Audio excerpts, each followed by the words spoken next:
Friends, या सेशनमध्ये आपण ऑपरेशनल ॲम्प्लिफायरचं बँडविड्थ, स्लीव रेट आणि फ्रिक्वेन्सी रिस्पॉन्सबद्दल बोलणार आहोत.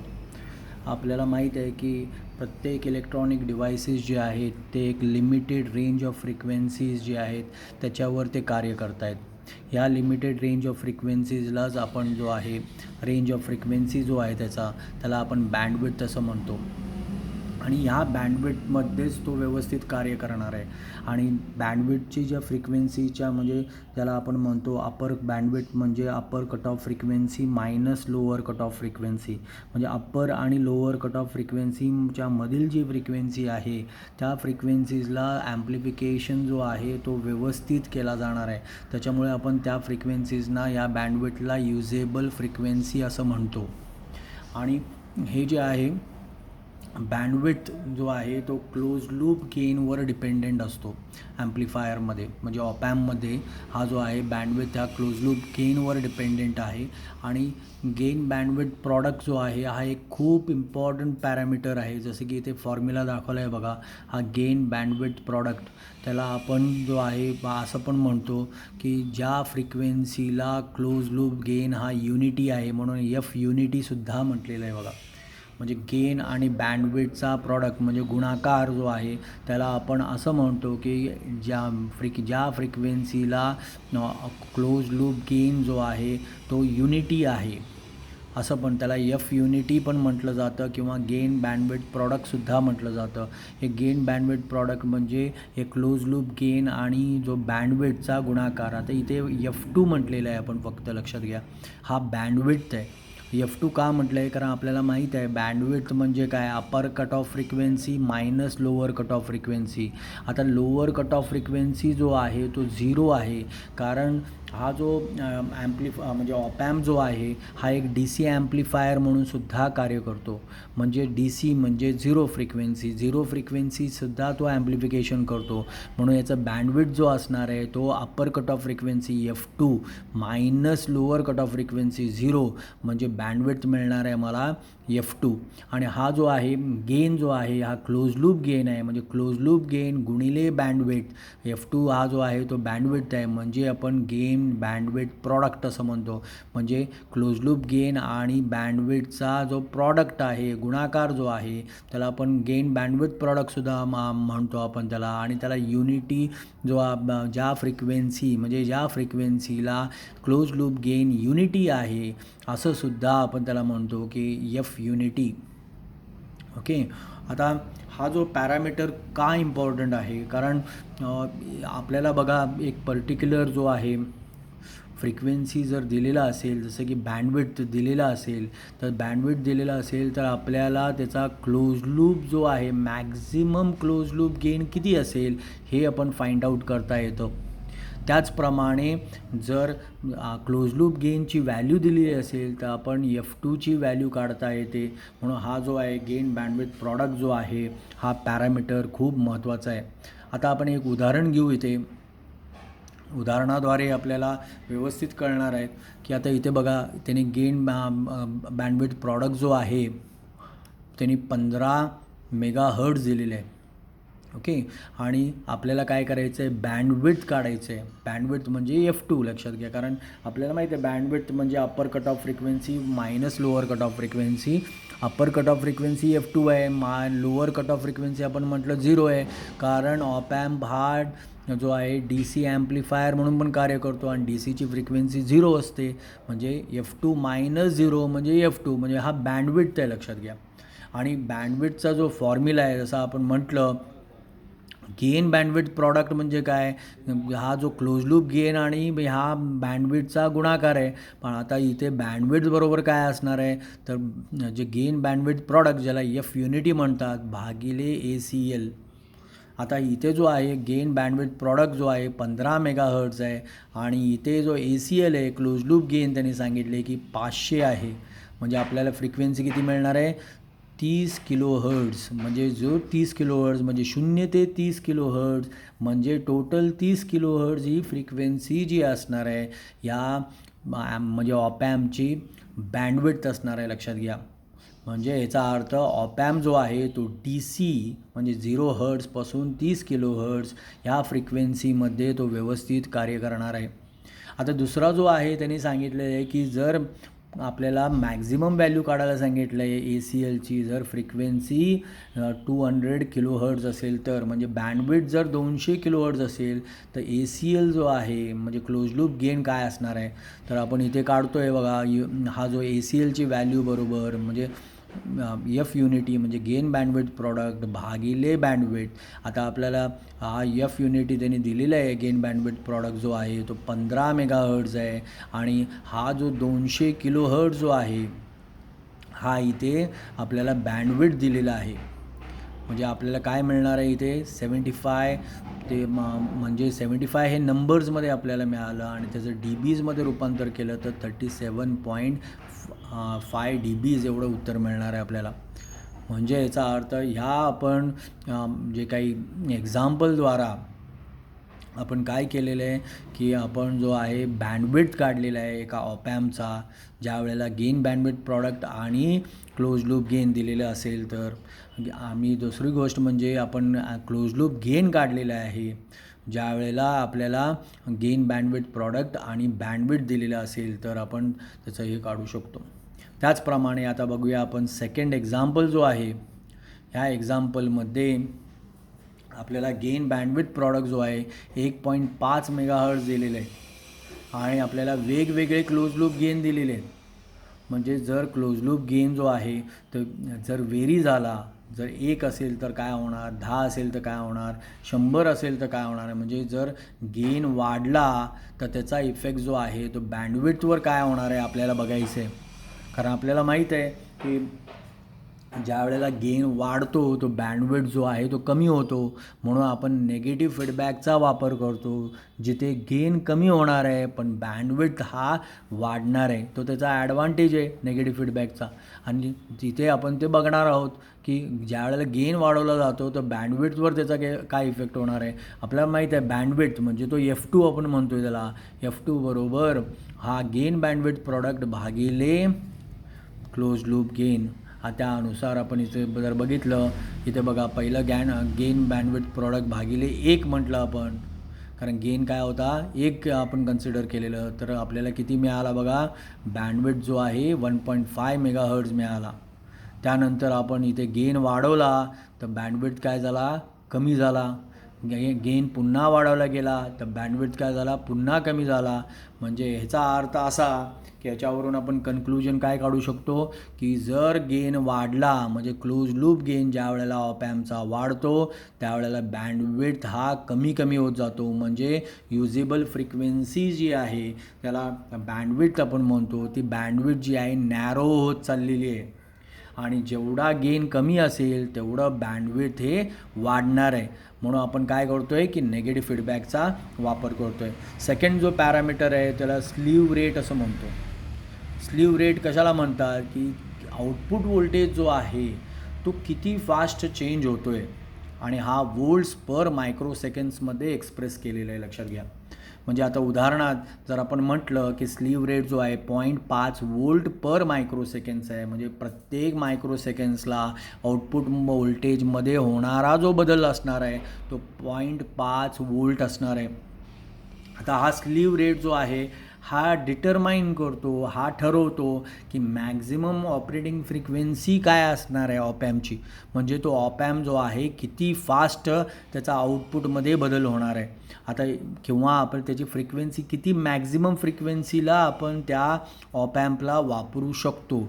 जर ती मॅक्झिमम फ्रिक्वेन्सी आपण कॅल्क्युलेट केल्यानंतर त्याच्यापेक्षा जास्त जर आपण त्याला फ्रिक्वेन्सीला ऑपरेट करायला बघितलं तर आउटपुट मला डिस्टॉर्टेड मिळणार आहे, लक्षात घ्या. म्हणून जी काही मॅक्झिमम फ्रिक्वेन्सी जे डेटा शीटमध्ये दिलेली असते त्याच्यापेक्षा जास्त फ्रिक्वेन्सी ऑपॅम्पला देता कामा नाही. तर आपण बघूया मॅक्झिमम ऑपरेटिंग फ्रिक्वेन्सी जी आहे त्याचा फॉर्म्युला काय आहे, स्लीव रेट जो आहे भागिले 2π पीक व्होल्टेज. लक्षात घ्या पीक व्होल्टेज म्हणजे काय. आता बघा इथे एक उदाहरण दिलेलं आहे त्याने. ह्या उदाहरणामध्ये त्याने सप्लाय व्होल्टेज जो आहे तो +10 वोल्ट्स आणि -10 वोल्ट्स दिलेले आहे. म्हणजे याचा अर्थ काय की मॅक्झिमम आउटपुट व्होल्टेज जो आहे तो किती होऊ शकतो की 10-2 म्हणजे पॉझिटिव्ह पीक जो आहे तो +8 वोल्ट्स आणि निगेटिव्ह पीक जो आहे -10 + 2 म्हणजे -8 वोल्ट. म्हणजे टोटल पीक टू पीक बघा किती आहे की जो झिरोपासून वर जो आहे पॉझिटिव्ह जो आहे +8 आणि निगेटिव्ह जो आहे -8 म्हणजे पीक टू पीक हा 16 वोल्ट असणार आहे. म्हणजे आउटपुटमध्ये जो बदल आहे तो किती असणार आहे तर 16 वोल्टचा बदल असणार आहे, लक्षात घ्या. आणि हे आपल्याला इथे एक्झाम्पलद्वारा आपल्याला बघायचं आहे की त्याचा इफेक्टसुद्धा काय होणार आहे. जर पीक व्होल्टेज जर जास्त असेल म्हणजे आउटपुट जो व्होल्टेज आहे तो आपल्याला माहीत आहे की VCC जो आहे -2 असणार आहे. आणि हे जर व्होल्टेज आउटपुट व्होल्टेज जर जास्त असणार आहे, Vsat जर जास्त असणार आहे तर त्याचा इफेक्ट स्पीडवर काय होणार आहे. आता आपण इथे बघूया एक एक्झाम्पल की आपल्याला इथे मॅक्झिमम ऑपरेटिंग फ्रिक्वेन्सी काढायला सांगितलेली आहे. म्हणजे किती स्पीडला जो आहे म्हणजे हा कार्य करू शकतो, ऑपरेटिंग फ्रिक्वेन्सी आपण काय देऊ शकतो त्याला आणि त्याचा स्लीव रेट दिलेला आहे. म्हणजे आउटपुटमध्ये होणारा बदल जो आहे तो किती असणार आहे तर 0.5 वोल्ट पर मायक्रोसेकंड्स हा जो दिलेला आहे या ऑपॅम्पला. आणि आपल्याला त्यांनी मॅक्झिमम फ्रिक्वेन्सी किती फ्रिक्वेन्सीला हा ऑपॅम्प ऑपरेट करू शकतो ह्याचा फॉर्म्युला जो आहे तो Fmax = स्लीव रेट भागिले 2π V पीक. आता इथे बघा 0.5 वोल्ट पर मायक्रोसेकंड्स हा दिलेला होता आणि इथे जो आहे या डायग्रॅमप्रमाणे आपण कॅल्क्युलेट केलं की जो Vsat जो आहे म्हणजे पीक व्होल्टेज जो आहे तो किती असणार आहे की VCC -2 म्हणजे 10-2 म्हणजे 8 असणार आहे. म्हणजे 2π × 8 म्हणजे इथे आपल्याला मिळाला 500 kHz जो आहे. ओके, डिवायडेड बाय 2π 8 × 8 म्हणजे आपल्याला मिळाला हा जो आहे आउटपुट जो आहे आपल्याला मॅक्झिमम फ्रिक्वेन्सी जी आहे आपल्याला मिळाली की 9.95 kHz. आता इथे बघा प्रत्येक मायक्रोसेकंडचा आपण जर एका सेकंदाला जर केलं तर काय असणार आहे 0.5 × 10⁻6. कारण हे जे आहे 0.5 भागिले 10⁻6 आहे, लक्षात घ्या. मायक्रोसेकंड तो 10⁻6 जो आहे तो डिनॉमिनेटरकडून न्यूमरेटरला जाईल त्यावेळेला किती होणार आहे तो 10⁻6 होणार आहे. म्हणजे 0.5 × 10⁻6 म्हणजे म्हणजे किती होणार आहे ह्या जो 5 वर 5 शून्य होणार आहे म्हणजे तो 5000 kHz असं व्हॅल्यू घेतलेली आहे. आणि डिवायडेड बाय 2π × 8 म्हणजे आपल्याला मिळणार आहे 9.95 kHz. आता ही जी फ्रिक्वेन्सी आहे ऑपॅम्पची बघा ही काही जास्त नाही आहे. आणि ही फ्रिक्वेन्सी जास्त का नाही आहे, हा ऑपॅम्पची ऑपरेटिंग फ्रिक्वेन्सी खूपच आपल्याला कमी मिळालेली आहे. कारण बघा आउटपुट व्होल्टेज हा 8 वोल्ट आहे. म्हणजे 0 ते 8 वोल्टला पोचण्यासाठी लागणारा वेळ पुन्हा 8 वोल्टकडून तो मायनस जो आहे 8 वोल्ट म्हणजे हा जो 8 वोल्ट जो आहे 0 to 8 वोल्ट एवढा जो आउटपुटमध्ये जो बदल घडायचा आहे तर आणि ते घडण्यासाठी लागणारे जो वेळ आहे तो जास्त असणार आहे. म्हणून याची फ्रिक्वेन्सी कमी आहे, लक्षात घ्या. आपण दुसरं उदाहरण घेऊ जिथे बघा आपण काय केलेलं आहे हे पीक व्होल्टेज कमी केलेलं आहे. म्हणजे आपण 8 वोल्टच्या जागी पीक व्होल्टेज जो आहे 0.1 वोल्ट जो आहे म्हणजे बदल जो होणार आहे तो 0.1 वोल्टपर्यंतच करायचं आहे. म्हणजे हे घडणं खूप फास्ट होणार आहे, लक्षात घ्या. म्हणजेच काय फ्रिक्वेन्सी ही वाढणार आहे ते आपल्याला ह्या उदाहरणाद्वारे बघायला मिळेल. इथे म्हटलं आहे त्याने की एक सिग्नल जो आहे इनपुट सिग्नल जो 100 मिलीवोल्टचा सिग्नल आहे, लक्षात घ्या. आणि 100 मिलीवोल्टचा सिग्नल म्हणजे इनपुट सिग्नल जो आहे तो आउटपुटमध्ये 100 मिलीवोल्टचा बदल घडवणार आहे. 100 मिलीवोल्ट म्हणजे किती 0.1 वोल्ट एवढा जो आहे तो बदल घडवणार आहे. तर त्याचा मॅक्झिमम ऑपरेटिंग फ्रिक्वेन्सी या ॲम्प्लिफायरची काढायला सांगितले. आपल्याला माहिती आहे फॉर्म्युला काय मॅक्झिमम ऑपरेटिंग फ्रिक्वेन्सी ऑपॅम्पची स्लीव रेट भागिले 2π V पीक. आता इथे दिलेलं आहे त्यांनी 0.5 वोल्ट पर मायक्रोसेकंड्स हा जो स्लीव रेट आहे म्हणजे आउटपुटमध्ये जो बदल होणार आहे तो प्रत्येक मायक्रोसेकंड्सला 0.5 वोल्ट आहे. म्हणजे याचा अर्थ आपण हा मायक्रो 10⁻6 जो आहे तो वर इथे जो डिनॉमिनेटरकडून न्यूमरेटरला आला तो 10⁻6 होणार आहे. म्हणजे 0.5 × 10⁻6 म्हणजे 500 किलो. आणि हा जो आहे 500 किलो मिळालेले आहे आणि हा डिवायडेड बाय 2π × 0.1 म्हणजे ही फ्रिक्वेन्सी बघा किती वाढली. म्हणजे ही जी फ्रिक्वेन्सी जी आहे ही खूपच जास्त झालेली आहे. म्हणजे ऑपॅम्प जो आहे हा आता मॅक्झिमम फ्रिक्वेन्सीला ऑपरेट करतो आहे. कारण याचं आहे की आउटपुट्समध्ये जो बदल आपल्याला जो हवा होता तो खूप कमी होता. म्हणजे फास्ट तो 0.1 वोल्टपर्यंत पोचू शकतो. त्या आधीच्या उदाहरणामध्ये आपण बघितलं 8 वोल्ट असल्याकारणाने त्याला लागणारा म्हणजे शेवटी स्लोच होणार आहे जो काय फ्रिक्वेन्सी आहे ती. म्हणजे ह्याच्याद्वारे आपल्याला हे लक्षात आलं, कन्क्लूड आपण करू शकतो की जेवढं जो आउटपुट व्होल्टेज जो आहे तो त्याच्यामध्ये जास्त असेल, आउटपुट व्होल्टेज म्हणजे जो बदल जो आहे तो जास्त असेल तेवढी त्याची ऑपॅम्पची ऑपरेटिंग फ्रिक्वेन्सी जी आहे ती कमी असणार आहे. आता पुढचा जो मुद्दा आहे तो फ्रिक्वेन्सी रिस्पॉन्स आहे ऑपॅम्पचा. आता फ्रिक्वेन्सी रिस्पॉन्समध्ये आपल्याला पहिला जो भाग आहे की जे आपण बघितलं आहे की मॅक्झिमम ऑपरेटिंग फ्रिक्वेन्सी त्याचं काय असणार आहे ते आपल्याला माहीत आहे फॉर्म्युला की स्लीव रेट भागिले 2π पीक व्होल्टेज. म्हणजे आपल्याला हे सुद्धा आपण बघितलं आहे की जेवढा पीक व्होल्टेज जो आहे तो जास्त असेल तेवढं ऑपरेटिंग फ्रिक्वेन्सी काय असणार आहे जी काही कमी असणार आहे. म्हणजे हे आपण कन्क्लूड केलं आहे. आणि जर आपण ह्या ऑपरेटिंग फ्रिक्वेन्सी कॅल्क्युलेट केल्यानंतर त्याच्यापेक्षा जास्त फ्रिक्वेन्सीला जर ऑपॅम्पला आपण ऑपरेट करायला लावलं तर आपल्याला आउटपुट जो मिळणार आहे तो डिस्टॉर्टेड असणार आहे, लक्षात घ्या. ओके, पण आपण तेसुद्धा जर ऑपरेटिंग फ्रिक्वेन्सी एका ठराविक लिमिटपेक्षा, आपल्याला माहिती आहे ऑपरेटिंग फ्रिक्वेन्सी मॅक्झिमम एवढी आहे, पण आपण जर एक ठराविक लिमिटपेक्षा जास्त केलं तर काय होणार आहे बघा की फ्रिक्वेन्सी आपण वाढवली तर आपल्याला आउटपुट स्विंग जो आहे तो जास्त मिळणार नाही आहे. म्हणजे तुम्ही काय करताय, फ्रिक्वेन्सी वाढवताय म्हणजे चटकन काय होणार आहे, पॉझिटिव्हकडून निगेटिव्हला येणार आहे तो. म्हणजे तो जास्तीत जास्त आउटपुट जो स्विंग आपल्याला जो आहे म्हणजे जास्तीत जास्त आउटपुट व्होल्टेजला जाणं, पुन्हा निगेटिव्ह व्होल्टेज जास्तीत जास्त व्होल्टेजला जाणं, हा जो स्विंग जो असतो म्हणजे पीक टू पीक जो स्विंग आहे तो आपल्याला कमी मिळणार आहे, तो डिक्रीज होणार आहे. त्यानंतर ओपन लूप व्होल्टेज गेनसुद्धा कमी होणार आहे. आणि दुसरी गोष्ट म्हणजे इनपुट इम्पिडन्स जो आहे तो ऑपॅम्पचा जास्त असतो तो कमी होणार आहे. आणि आउटपुट इम्पिडन्स जो कमी आहे तो काय होणार आहे, वाढणार आहे. म्हणजे आपल्याला लक्षात घ्या ऑपरेटिंग फ्रिक्वेन्सी किती महत्त्वाची आहे ऑपॅम्पची. आपण जर ऑपरेटिंग फ्रिक्वेन्सी जर आपण एका पर्टिक्युलर फ्रिक्वेन्सीपेक्षा ते जास्त फ्रिक्वेन्सीला आपण ऑपॅम्पला ऑपरेट करायला लावलं तर हे सगळे तोटे आहेत. स्विंग जो आहे आउटपुट व्होल्टेज स्विंग कमी होणार आहे. ओके, गेन जो आहे ओपन लूप गेन जो आहे तो कमी होणार आहे. इनपुट इम्पिडन्स जो आहे तो कमी होणार आहे आणि आउटपुट इम्पिडन्स जो आहे तो वाढणार आहे.